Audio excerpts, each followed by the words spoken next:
Avez-vous déjà constaté à quel point nous étions devenus dépendants à la technologie? Avez-vous déjà remarqué que vos petits gestes du quotidien sollicitent des machines qui sont de plus en plus complexes et sophistiquées? Que vous ayez l'habitude de prendre un café le matin, du pain toasté ou un smoothie frais. Que vous lanciez une machine à laver avant de partir ou que vous preniez la voiture pour vous rendre au travail, vous utilisez tous des machines qui vous font gagner un temps précieux tous les jours. On pourrait même dire qu'avec tous ces gadgets, vous êtes un peu devenus des Iron Man à votre échelle, en utilisant avec habileté des outils qui vous augmentent. I am Iron Man. Mais est-ce que Tony Stark, aka Iron Man, est vraiment un exemple pour nos générations et les générations à venir? Si on peut lui reprocher une arrogance et un ego démesuré, il s'efforce quand même de corriger ses erreurs et de faire le bien autour de lui. Mais non, en fait, c'est pas ça le sujet. On va pas débattre super-héros aujourd'hui. Si vous voulez vraiment débattre super-héros, je vous encourage à écouter notre épisode sur le MCU et l'autorité chez les Avengers. Non. Aujourd'hui, on va plutôt parler d'écologie. On va parler du livre le plus acheté de 2022. On va parler d'énergie, de science, de style de vie, d'histoire. Accrochez-vous bien parce que cet épisode va envoyer du lourd. Inspiration.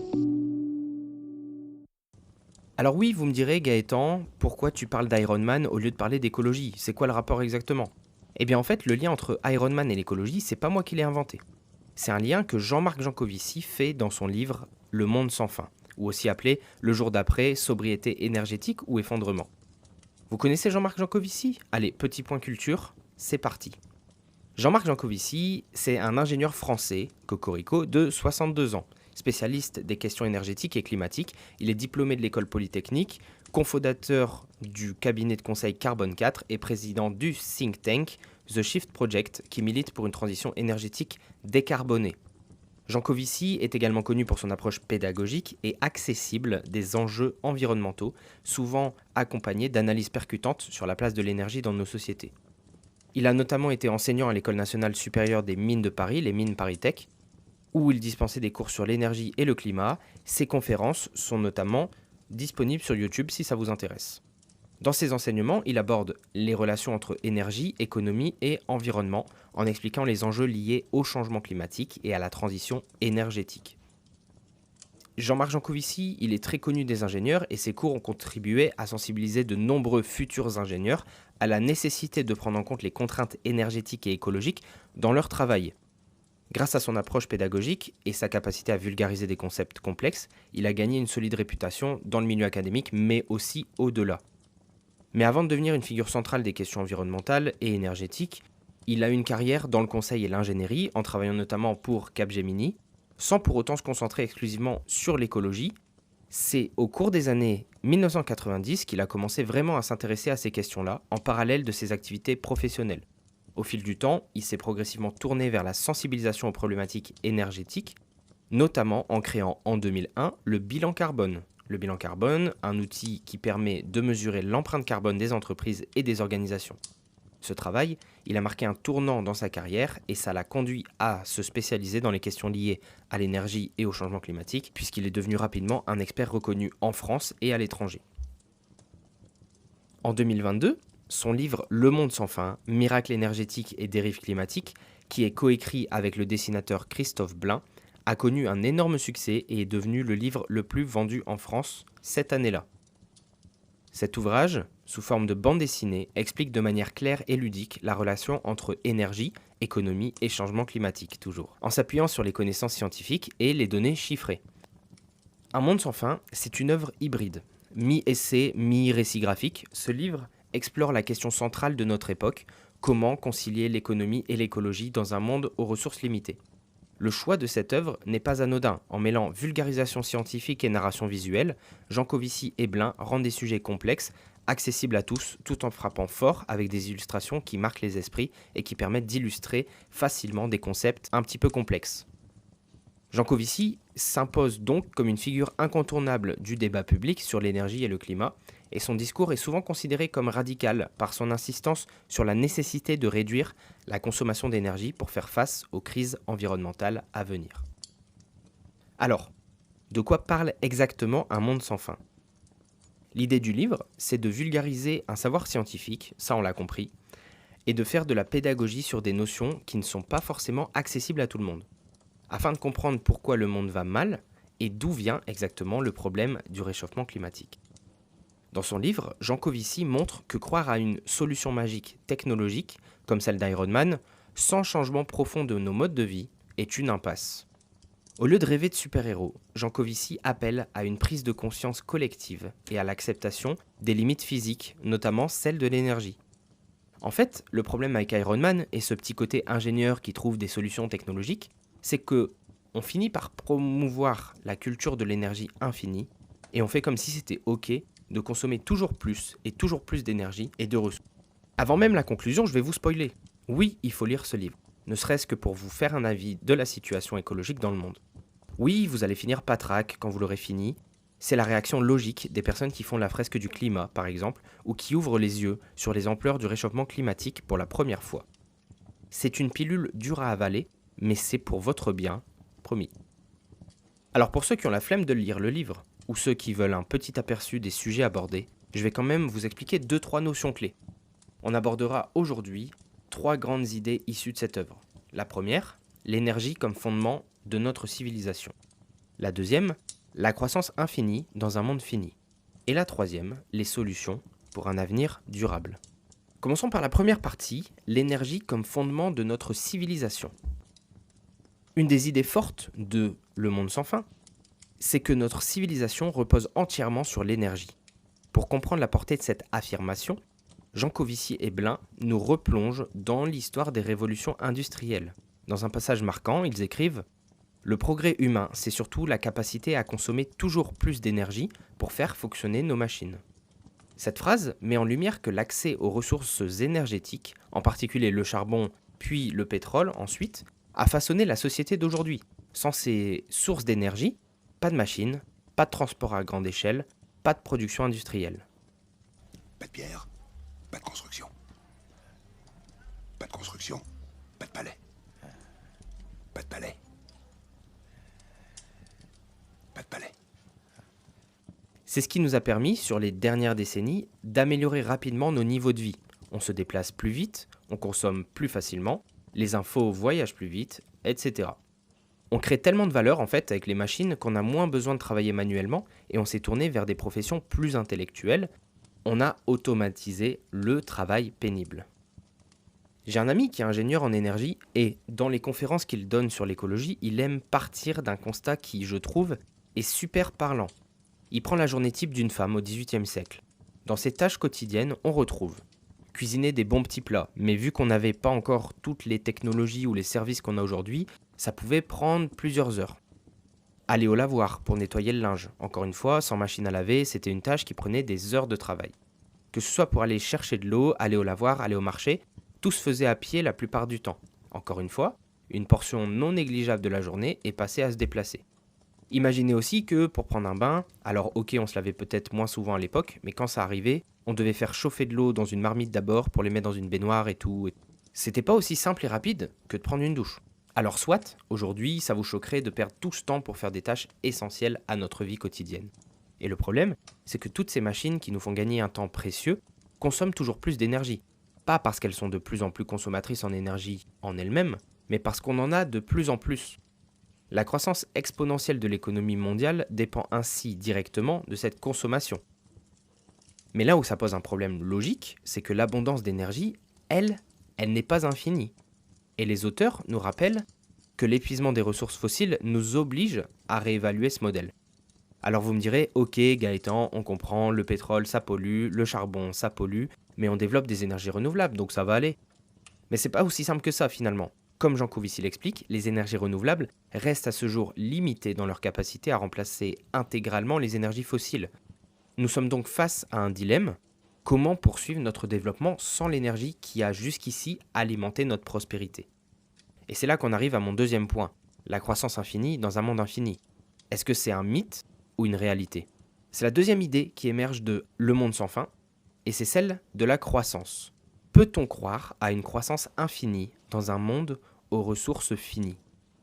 Jean Covici s'attaque frontalement à ce mythe en expliquant avec son habituel pragmatisme que la nature a des limites.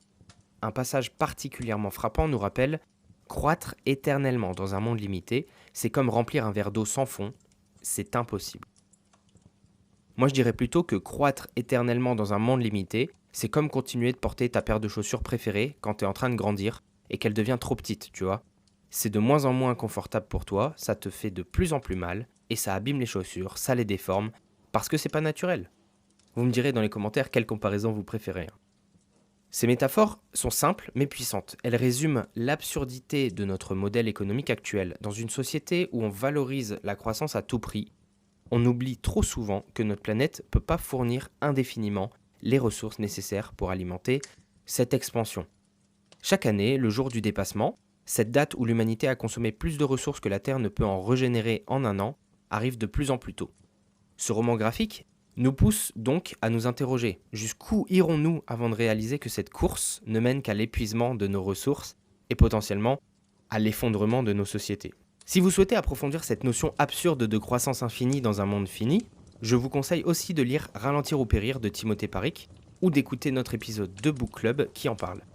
Vous l'aurez donc compris, si dans un premier temps, historiquement, il faut reconnaître que notre mode de vie a fondamentalement changé grâce aux machines et à l'apprivoisement des énergies comme le charbon ou le pétrole qui permettent de gagner en efficacité, le fait de continuer de croître exponentiellement à toute allure dans un monde qui a des ressources limitées pose un vrai problème pour les générations à venir, mais même pour notre génération puisque l'on constate déjà de notre vivant des changements liés à nos mauvaises habitudes. Alors pour répondre à cette problématique, passons à la troisième et dernière partie. Les solutions pour un avenir durable, utopie ou nécessité. Dans Le Monde sans fin, Jean Covici ne se contente pas de poser des diagnostics, il explore aussi des pistes pour un avenir plus durable. L'une des solutions phares évoquées, c'est la sobriété énergétique.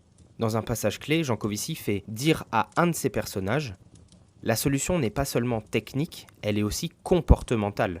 Moins consommer, c'est un choix de société. » Cette idée de sobriété est souvent perçue comme une utopie par ceux qui défendent la croissance économique à tout prix.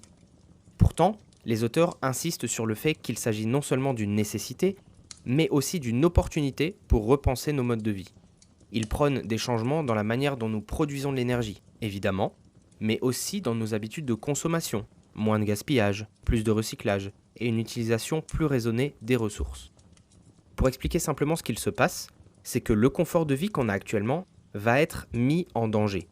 On ne pourra pas tous se permettre d'avoir 2 voitures par famille, de se déplacer autant, d'acheter de l'électroménager neuf régulièrement, de changer de téléphone tous les 18 mois. Parfois, notre mode de consommation met en péril nos besoins les plus primaires. Des événements climatiques toujours plus fréquents détruisent nos habitations. Les sécheresses nous coupent d'un accès vital à l'eau potable. L'épuisement des sols, la météo ou les guerres, par exemple, peuvent nous empêcher d'avoir accès à certaines ressources ou aliments. Et on retrouve un peu cette menace de chaos mis en scène par Barjavel dans Ravage, un livre de science-fiction qui décrit la réaction d'un peuple français aveuglé par le confort fourni par l'énergie lorsque celle-ci vient à disparaître brusquement. C'est un récit que l'on a aussi abordé dans le Book Club avec Jules si vous souhaitez en savoir plus. Mais si on revient à nos moutons, on a donc aujourd'hui un style de vie trop élevé, notamment dans les pays développés comme la France. Et c'est inévitable qu'un jour, on sera amené à perdre ce confort. Et là, 2 options s'offrent à nous. On peut être dans le déni total, rejeter la faute sur d'autres personnes, ou alors reconnaître la gravité de la situation, souvent c'est l'étape la plus difficile, et commencer à réfléchir aux changements qui vont arriver et aux adaptations que l'on peut mettre en place pour s'y préparer. Si cet épisode a l'effet escompté, j'espère qu'il vous poussera à envisager ce changement. Dans ce cas, je vous conseille d'écouter notre épisode sur le livre « Qui a bougé mon fromage ?» qui traite plus en détail des bonnes pratiques pour aborder le changement. Pour terminer, si le livre nous indique qu'il va falloir réduire notre consommation d'énergie et de ressources à l'avenir, ce n'est pas un retour en arrière que Jean Covici propose, mais une évolution vers une société qui comprend enfin ses limites et qui s'adapte pour survivre dans un monde en transition. La question que le livre nous laisse en suspens est la suivante. Serons-nous prêts à faire ces sacrifices avant qu'il ne soit trop tard ? Je me permets aussi de placer les petits constats que j'ai pu faire depuis que je me documente activement sur l'écologie. Le premier, c'est que vous devez connaître le triangle de l'inaction en écologie. Le triangle de l'inaction, c'est le fait d'attribuer la responsabilité aux autres et c'est ce qui va empêcher de passer à l'action.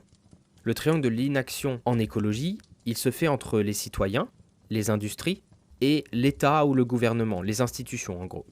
On va toujours trouver des excuses pour pointer du doigt les autres personnes. Parfois, on va dire, les industriels, les lobbies ont le pouvoir d'action et ils freinent au maximum les initiatives écologiques. Il y en a d'autres qui vont dire, c'est aux consommateurs de faire les choix, nous, on fournit ce que le consommateur demande. Il y en a d'autres qui vont dire, c'est à l'État de fixer les nouvelles règles. Si notre entreprise bouge avant nos concurrents, nous, on perd de l'argent. Et donc, chacun va finir par rejeter la faute sur les autres, et c'est ça qui va créer une vraie inaction. Et une fois qu'on a compris ce mécanisme, il est important de mettre en place des actions à notre échelle avant de demander aux autres d'en mettre en place. Et parfois, le fait que des consommateurs achètent de moins en moins de viande, ça va forcer organiquement les industries à en produire moins et à proposer d'autres produits. Ensuite, vous devez aussi savoir que pour comprendre l'écologie, il faut être à l'aise avec les ordres de grandeur. Jean Covici et les autres porte-parole de l'écologie utilisent beaucoup les ordres de grandeur pour comparer les impacts négatifs ou les bénéfices de nos actions. Vous avez sûrement entendu parler de l'empreinte carbone en CO2. En fait, ce qu'on fait souvent, c'est qu'on ramène la pollution à un équivalent en kilogrammes ou en tonnes de CO2 émis, ce qui permet de dire qu'un Français moyen, par exemple, produit 10 tonnes de CO2 par an. En tout cas, équivalent 10 tonnes de CO2 par an. En comprenant ces ordres de grandeur, vous serez donc capable de relativiser certains gestes pour vous concentrer sur des actions qui comptent vraiment. Si on regarde la répartition typique des 10 tonnes de CO2 par an par personne en France, on retrouve les transports en numéro 1, avec des émissions estimées de 2 à 3 tonnes. Dans les émissions liées au transport, on retrouve la voiture individuelle, les avions, mais aussi les transports en commun. Ensuite, on va retrouver tout ce qui est logement-énergie, 2 tonnes à peu près par personne et par an en France. Donc on retrouve le chauffage, l'électricité, les constructions, les équipements, etc. Et ensuite, l'alimentation 2 tonnes, où une grosse partie des émissions de l'alimentation est liée à la viande, mais aussi aux produits laitiers, à la production, aux emballages, au transport, etc. Vous retrouvez ensuite les biens de consommation, 1,5 à 2 tonnes, les services et les loisirs, environ 1 tonne, et une part du système, tout ce qui va être administration publique, infrastructure et armée, 0,5 tonnes de CO2 par an et par personne.